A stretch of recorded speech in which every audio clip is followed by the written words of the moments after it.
In this video, we're computing the integral of e to the negative x cosine x, and we're doing this on the interval 0 to infinity. So this is an improper integral, and actually the infinities can be handled fairly casually, but the symbolic integration here requires multiple applications of integration by parts in what I normally call the looping trick. So we're going to start with our integration by parts substitutions, and what I want to do is let u be e to the negative x, dv is the other part of the integral.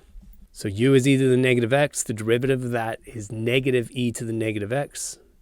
So our differential is negative e to the negative x dx. dv is cosine x dx, and that means v itself is going to be sine of x.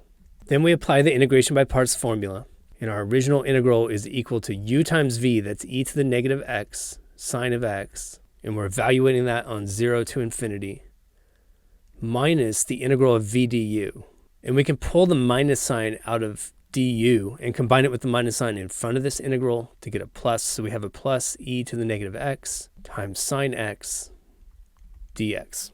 Now when you look at that second integral, you might think, well, we didn't make any progress here because that's just as hard as the integral we started with. But we're going to apply integration by parts a second time, and we'll retrieve a second copy of the original integral. Before we do that part, I want to evaluate this first term across the limits of integration. And when I sub in the infinity into e to the negative x, that's e to the negative infinity, or 1 over e to the infinity, which is clearly 0. At the same time, the sine function always stays finite. It's bounded between -1 and 1. So if I take something that's approaching 0, multiplied by something finite, I know the answer is 0. Then when I sub in the lower limit, the e to the negative x gives me a 1, and the sine of 0 gives me a 0, so that one also vanishes. So both of those are gone, and we perform a second integration by parts. This time we're going to let u be the same thing, the exponential piece, e to the negative x. So du is negative e to the negative x dx. This time dv is sine x dx, and that means v is the negative of cosine x. We apply the integration by parts formula a second time, and we start with u times v. That's a negative e to the negative x cosine x. Evaluate it again on 0 to infinity, and then I have minus the integral of v du. And v and du both carry minus signs here, and those are going to cancel out.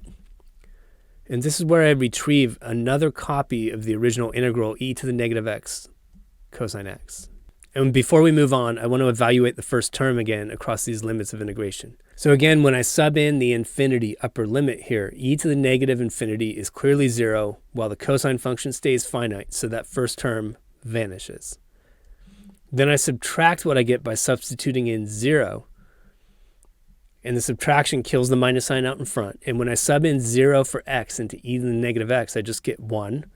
And when I sub in 0 for x in the cosine function, I get 1. So that first term evaluates to just 1. And then I have minus the original integral, e to the negative x cosine x dx on 0 to infinity. Now each of these lines along the left side of the screen is equal to that original integral. So if I just emphasize that by rewriting it, the original integral just evaluated to 1 minus the original integral.